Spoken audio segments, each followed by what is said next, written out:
Good evening, everyone. Thanks so much for joining us on this very busy Sunday. I'm Lindsay Davis. There are several breaking news stories as we come on the air. The urgent rescue efforts in Haiti after that devastating earthquake there, and hospitals here at home are on the brink of failure as the COVID crisis intensifies. More on all of that in just a moment, but we begin with Afghanistan and the dramatic fall of the capital.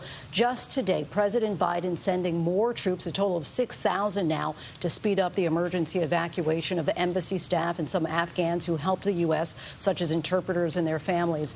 The White House releasing this photo of the president being briefed on the developments on the ground. Helicopters and black smoke visible. American diplomats, including the ambassador, evacuated to the airport. At least 500 staff leaving the country so far. The embassy shuttered, the flag coming down. Secretary of State Blinken declaring to ABC's Jonathan Karl, this is manifestly not Saigon.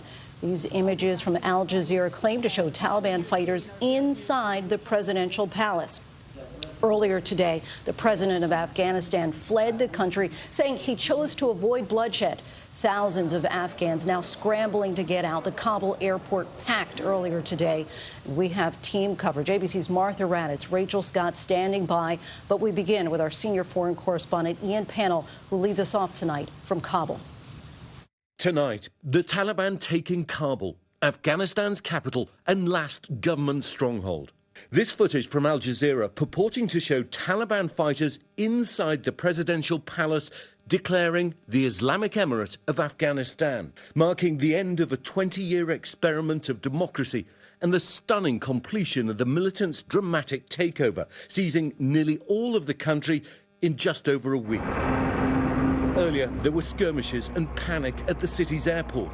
The Afghan president, Ashraf Ghani, fleeing as the Taliban closed in, saying in a Facebook message he wanted to save Kabul from bloodshed. Smoke rising over the U.S. embassy, Chinook helicopters taking off, evacuating U.S. personnel from the country, and eerily reminiscent of the fall of Saigon. This is manifestly not Saigon. The fact of the matter is this. We went to Afghanistan 20 years ago with one mission in mind, and that was to deal with the people who attacked us on 9/11. And that mission has been successful. The Biden administration defending the U.S. withdrawal from the country, but clearly caught off guard by the Taliban's rapid advance. Just today, President Biden sending more troops, a total of 6,000, to hasten the emergency evacuation of the embassy and some Afghan visa applicants. Today, the flag removed, the doors shuttered, the U.S. ambassador and all operations transferred to the airport for safety. Embassy staff told to destroy sensitive equipment and documents, especially those containing images of the American flag that could be used as propaganda.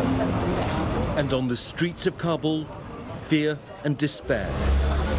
Long lines as residents scramble to withdraw their life savings, many saying the banks simply running out of cash. And a desperate crush at the Pakistan border crossing as people try to flee.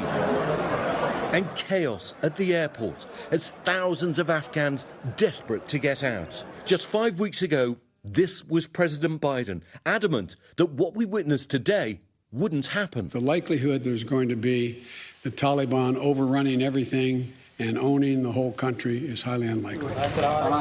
But tonight, the worst predictions for Afghanistan's future coming true. In less than 3 months, the Taliban capturing control of nearly every major district outside Kabul. Just this morning, taking the city of Jalalabad before advancing on the capital. This video, released by the Taliban, claiming to show their forces being cheered by residents in the streets. And now the women, and especially the girls of Afghanistan, who've grown up in a country where they have freedom and rights, fearing all of that will be stripped away. This displaced schoolteacher says she watched girls being lashed by the Taliban just for wearing sandals. Yet Miriam here, still defiant. I'm not afraid of them. We are not the people who will, go back to the dark era. I'm a girl and I don't care about anyone. But what should I be scared of? This is my homeland, my land. Her land. This country now under Taliban rule. After 20 years of war, costing trillions of dollars and tens of thousands of lives. Tonight, so many questioning, what was this all for? And what will the future hold? General McKenzie, the head of US Central Command, met with the Taliban in Doha today, telling them not to interfere with the US mission at the airport, warning that the US has the firepower to defend themselves while they work round the clock to get everyone out.